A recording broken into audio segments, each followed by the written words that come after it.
All right, welcome everyone. So today we're going to be talking about artificial intelligence. We're going to talk about it from the beginning all the way to the end in terms of how it can be something that can help our organization or how it can become our next data breach.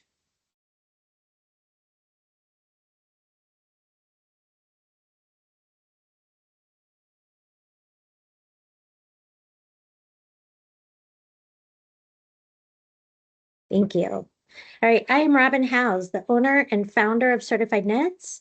We have been in business actually for 24 years. We work with small to medium-sized businesses that value technology as well as security. Our customers tell us that we're a customer service firm that happens to do technology, and we're an award-winning managed service and security provider.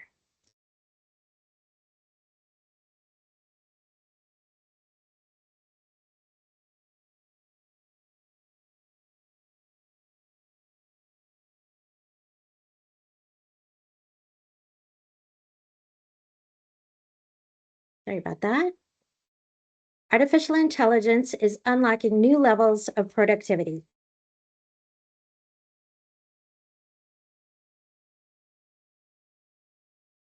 If we think about speed, when you think about accuracy, when you think about efficiency, everyone's using artificial intelligence and they're using it right now. So how can you take advantage of artificial intelligence in your own workplace? I'm going to show you. And first, let me show you how we can use Copilot. So I'm going to walk you through a process of building out a cash flow document in Excel, and then walk you through copying that document to Copilot so that it can predict where the risk is at in your cash flow. It will show you spots of concern and format the data in a way that is understandable and usable and informative.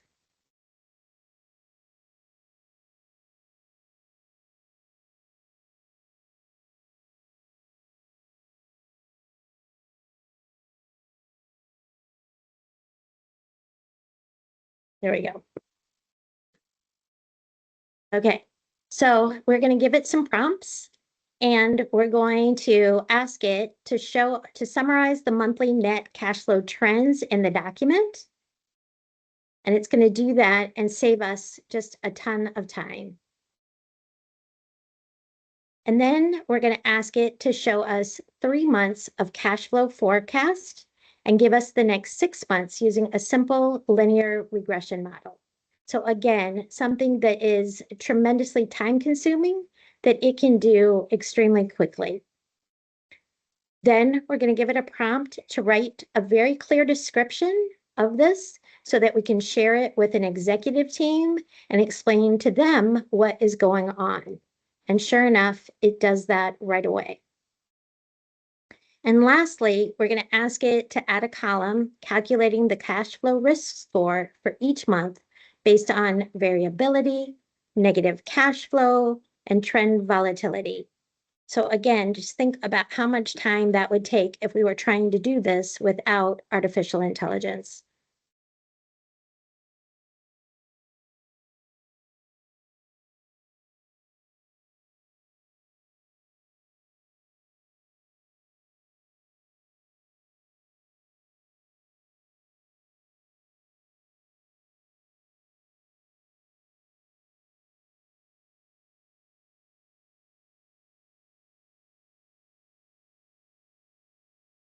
And there's our spreadsheet with the extra columns showing us the risk. And we don't have to just use Copilot. We can use other artificial intelligence tools. So ChatGPT, for example, we can do the exact same thing. So we can use our document and we can just copy and paste it and then begin that same analysis.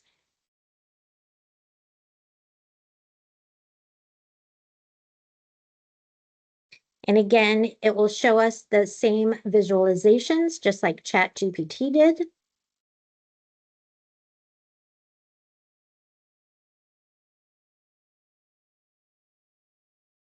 There we go. It will show us the trending analysis, and it will give us the description that we can use as well. So it's all very plug and play, super simple. So raise your hand or put something in chat if you just learned something. Potentially you learned something that you can use immediately, that you can go back to your office and run with. But really, what I want to do is just for a second, let's imagine that this was not sample data. Let's imagine that this was your actual data. And let's imagine that it's not you in the room. Let's imagine that it's another employee that's in the room and sees a demonstration similar to that. Do you think if they saw a demonstration and saw how simple it was to put information into artificial intelligence and produce very quick results, that they might do that? Just so simple that it's copy, paste, and enter. And what did we just share? What did we share with ChatGPT? What did we just share with Copilot? Was it vendor information? Was it payroll? Was it how much we're paying other companies or how much they're paying us? All of this is sensitive data. So should we share that with ChatGPT or Copilot? And this is the question that we're all grappling with right now. Did we break our company's rules? Do we have policies that clearly dictate what we can use and cannot use AI for? And the truth is, we are leaking sensitive data right now. And you're probably wondering, who am I and why do I care about this? Well, I have done incident response for organizations for years. I've seen the type of impact that a breach of data can have on an organization or an individual or a community. And I need to make sure that this does not happen to our clients. It does not happen for anybody on this call. And most data breaches happen because of insider threats. Somebody accidentally clicks a link, or they share a password, or they accidentally wire money to the wrong person or the wrong organization. And the problem is, even with cyber awareness training in our organization, even with clear rules, even with a clear understanding, things still fall through the crack. The other problem is there is a new employee and its name is artificial intelligence, and it skipped the training and it doesn't care about the rules. So your team is already using artificial intelligence right now. In fact, 75% of employees are using artificial intelligence in the workplace, but they aren't telling you how. In a recent study, over half of the employees who use artificial intelligence in the workplace say that they are reluctant to tell their bosses because they were afraid of losing their jobs. They don't understand the risk, because what AI sees, AI stores. So artificial intelligence is set up to pull in information from all different places in our organization. It pulls from our emails, from Excel, from Word and PowerPoint, from SharePoint and OneDrive, even our CRM. And most unsanctioned artificial intelligence usage is with free systems. So those employees that we talked about, since we haven't had the discussion with them first, they're probably using free accounts. And does that matter? So let's take a closer look. We're going to look at data leakage.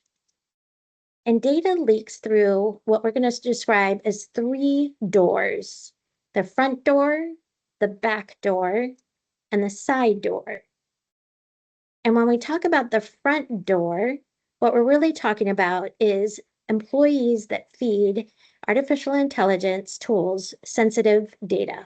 So much like what we talked about previously with the financial information. So this can be personal data, financial information, intellectual property, credentials, as well as general communications. And the problem is that most team members are focused on the reward and they don't understand the risk. So they're focused on their productivity improvement. They see the opportunity to do better, higher accuracy, move faster, be more efficient. 1 in 3 employees admit to putting sensitive data in artificial intelligence tools. And this is an instance where ignorance is risk. So what's happening in the headlines right now is that organizations are dealing with this risk, and they're dealing with it on the other side when they wish they would have taken proactive measures. Samsung is an example of this. So some employees were caught leaking proprietary information and sensitive intellectual property into ChatGPT, and they didn't stop to consider the fact that this would have larger implications. So what happened? Well, in this case, a Samsung engineer made a critical mistake. He uploaded proprietary code into ChatGPT, and it wasn't a hacker, it was not malware, it was one of their own people. So the risk did not come from the outside, it came from the inside with a simple copy and paste. The severity of the leak is still unclear. The moment the data hit OpenAI servers, Samsung lost control. That information may now be sitting on infrastructure that Samsung doesn't own, they can't see, they can't wipe clean, and there's no way to guarantee that it won't show up in another user's query. And by default, ChatGPT retains conversations and uses those conversations to train future models. So that means even if someone deletes a chat, the data may already be baked into the AI itself. Disabling history is a nice idea, but it doesn't roll back time. And Samsung learned that the hard way. So Samsung responded very quickly. They banned the use of AI tools internally, full stop. Not because AI is a bad thing, but because the way it was used created an unacceptable risk. So this is a governance issue, not a technology issue. We're talking about trade secrets, intellectual property, and financial information that's potentially being dropped into chat conversations that go somewhere, but no one knows exactly where. So here's the question that I need you to ask. What is your AI usage policy? Do your teams know that what they can and cannot share? If someone dumps sensitive data into a chatbot tomorrow, do you know? Samsung had to learn the hard way, but you don't have to. Today, do you have and do you know your policies for proper AI use? That's the front door. So now we're going to talk about the back door. And the back door is about AI harvesting data automatically. So how does it do that? Well, AI models like Copilot, they plug directly into the different products that we use on a daily basis.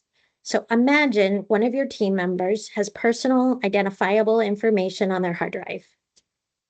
Maybe they have payroll information in their downloads folder. And unfortunately, this is something that we see in about 90% of the assessments that we do. So this is very real for many companies. So Copilot sees and stores that information. It's walking through all of the data on that device, including OneDrive. It sees all the team conversations and all the details in your email inbox. And the problem is AI does not ask for permission as it's looking at this information and providing answers to searches. If you look at Microsoft's comment about Copilot, they'll tell you that their system is anchored in your organizational data, such as your user documents, your email, your calendars, chats, meetings, and contacts. And that means that a simple misconfiguration of security settings or permissions within your tenant, maybe you don't have data loss prevention set up with categorization, and you have data that's sitting out there not categorized as sensitive, and a little data scooping from Microsoft, and you have a situation where you have AI gathering a bunch of data. So does this matter? Well, it depends if somebody asks the AI and if the AI is super willing to help them. So improper data storage is a huge risk to your organization. Right now, as an organization, do you currently categorize sensitive data? For instance, financial documents, payroll, are they tagged as sensitive? And if not, Copilot can see them and use that information as context when responding to people's prompts. The back door in this way is just as dangerous as the front door. So now we're going to talk about the side door.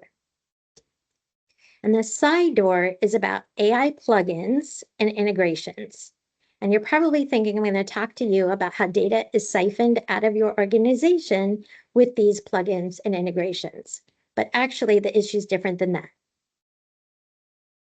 So hackers are taking advantage of the fact that you want to become more efficient.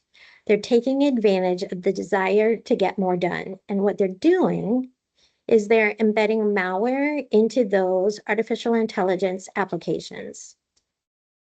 So every day there are new software tools and assistants within the AI applications themselves that are coming out. And the problem is that many of them aren't fully vetted or tested, and your employees may be downloading and running things in your environment that contain malicious code.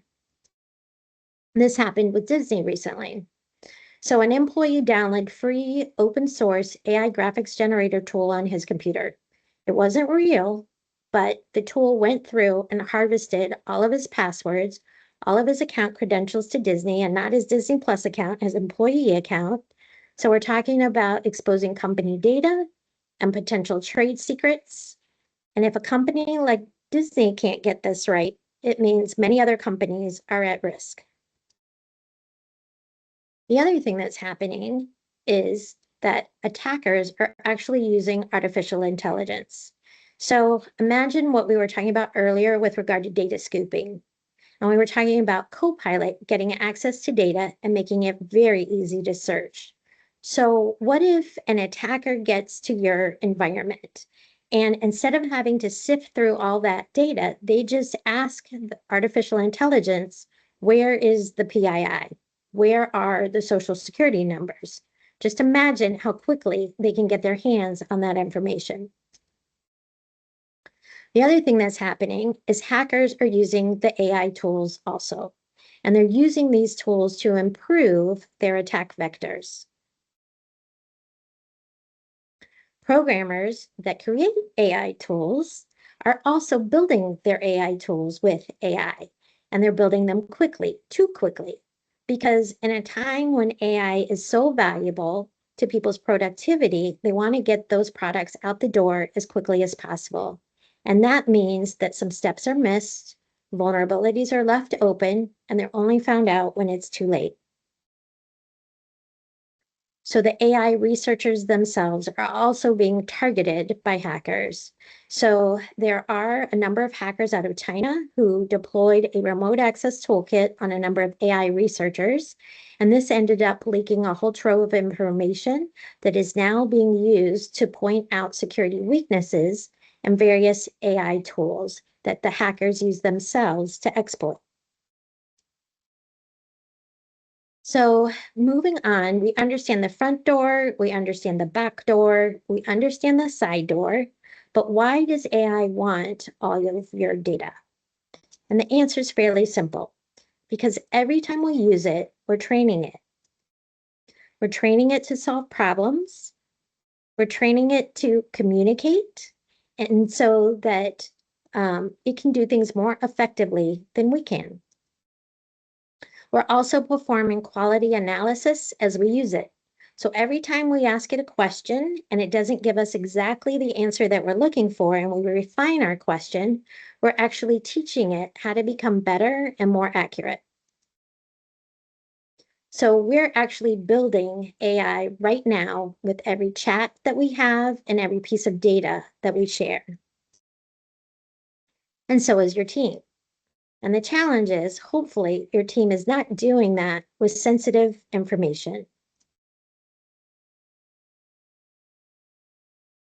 So one last thing to think about, to keep in mind as we're using artificial intelligence more and more, is that AI makes us dumber. So there are studies out there, and it comes down to basic atrophy.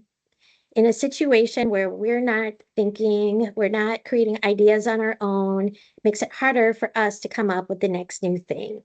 So it's basically going back to the use it or lose it scenario. And we think about our muscles and how we go to the gym, and every time we work out, it makes our muscles stronger. The same goes for our brains. So are you scared yet? And if so, it's probably a good thing. So we have a problem, and the problem is how artificial intelligence works. Generative AI is a system that learns to generate more objects that look like the data that it was trained on. So think about that for a minute. A trained expert that is making decisions based on years worth of experience in any field. And this is where we are today. The internal workings are so intricate that even experts can't explain how they work or what the output is. And we call this a black box problem, where it's difficult to understand why a model makes a particular decision. And people blindly trust what the computer or chatbot tells them. And the problem is that AI does not guarantee accuracy. Just like people, it can make mistakes. And the problem is that AI makes those mistakes very confidently. You get a clean, articulate answer, but it doesn't mean it's a right answer. And this false confidence is what creates risk, especially when people treat AI like a trusted advisor. AI is a black box, especially with deep learning models and layers upon layers of decision making that we don't fully understand. We know what goes in, we know what comes out, but the logic in between is invisible. And that makes auditing AI behavior incredibly difficult. And we have to always verify. We have to make sure that the results are real. So the takeaway is we need to have process and policy around this.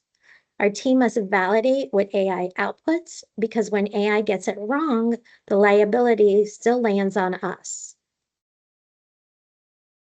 And now AI is learning and growing on its own, and we're feeding the beast. So the question is, how do we protect our organizations when it comes to risk? And the answer is simple. I'm going to go through some implementation best practices. The first thing is you need to think about, what are you going to allow and what will you not allow? And we want to make these decisions and distribute this information immediately. So some of our clients may not want their data to be used for artificial intelligence training. And if we look at our contracts, particularly the newer ones, many of them may have a clause that says no artificial intelligence. So when we think about what we allow and what we don't allow, we need to also review our contracts, our vendors, and keep in mind customer expectations, because we're making hidden promises. And ultimately, we're responsible. So the question is, where do we start? And the answer is, if you've decided what you're going to allow and what you're not going to allow, we need to implement an acceptable use policy for artificial intelligence. And I'm going to give you a hand with this. So if you go to this page, certified-nets.com/AI policy, there's a form to fill out and a spot to download the worksheet. I'm going to put this in the chat to make it super easy as well.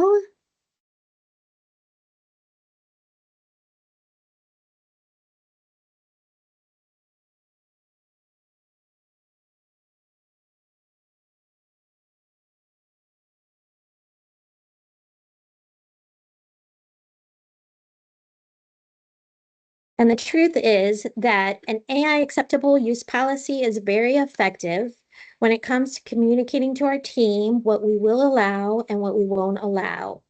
And so, as I said, if you go to our website, certified-nets.com/AI policy, you can download the worksheet, and we're going to walk through just a couple pieces of it.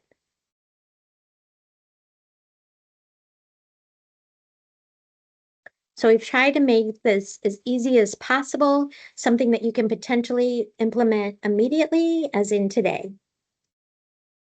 You can customize this policy based on your organization's preferences. And there are basically a few main key points that I was going to point out. So the first is we have to decide, are generative AI apps and services going to be allowed, or are they going to be prohibited? Next, if they are allowed, which ones are going to be officially endorsed? Who in the organization is going to be responsible for approving the use?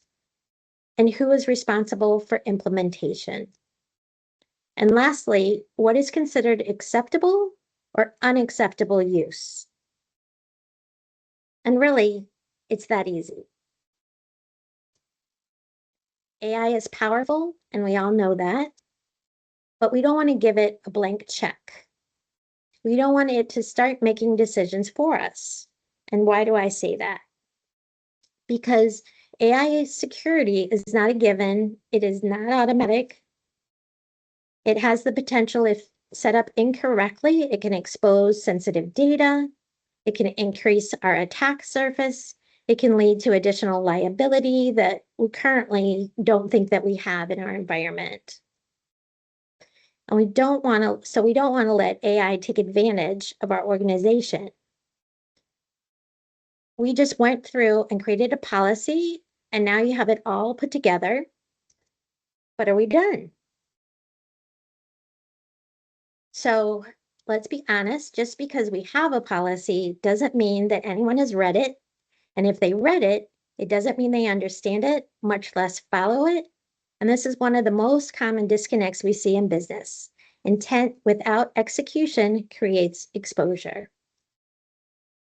So have you ever had a policy that just fell completely flat, no behavior change, no adoption? And why does that happen? Usually because no one owned the rollout, no one made sure it was understood, and no one made sure that it stuck.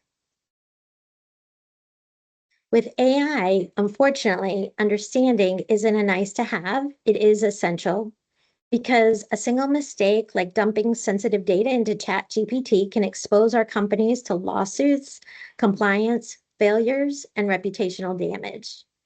Employees need to know what is allowed and what's not allowed and why it matters. And here's how we make it real. We make it real by getting employees to sign it. When they sign it, they're acknowledging that they've read it, that they understood it, and that they commit to following it. This isn't busy work, it's what we call evidence. And if something goes wrong, it shows that leadership acted. This is your defense in court, for audits, and in the boardroom. So what about the data that we don't control? How can we manage that? And I know at this point, you're probably thinking to yourself, gosh, you are talking about a lot of technical stuff. And you're thinking, this isn't my job. This is not what I signed up for. But unfortunately, this is one of those things where, as an executive, and we're talking through organizational risk, this is your job. Because leadership and the decisions you're making about what is and isn't okay in your environment cannot be outsourced. And I know you're probably thinking to yourself, I don't have time for any of this. But the rapid adoption of artificial intelligence means that at some point, you will be making time for this. It can be proactively, it can be reactively, and the latter is far more expensive. So we need to put a plan in place to avoid liability, breaches, potential non-compliance, and I can help with that. We can go through and provide an analysis of your data. We can help you figure out how you're doing when it comes to things like cyber hygiene, whether you have employees who are leaving personal identifiable information like 401k information, payroll information on their desktops in their downloads folder.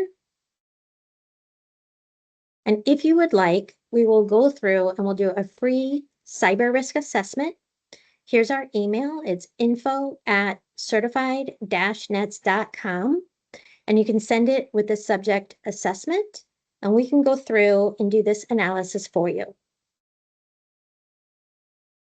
When we do this, we'll analyze your security, we'll meet with you and review the results, and we'll give you simple steps that you can take to protect yourself and your data. We want you to be proactive and reduce liability. So what's the catch? There's no catch. Like I said, I have seen horrible things when data is leaked out of an organization. I've seen the impact to reputation, and I want to make sure that it doesn't happen to our clients, that it doesn't happen to anybody on this call.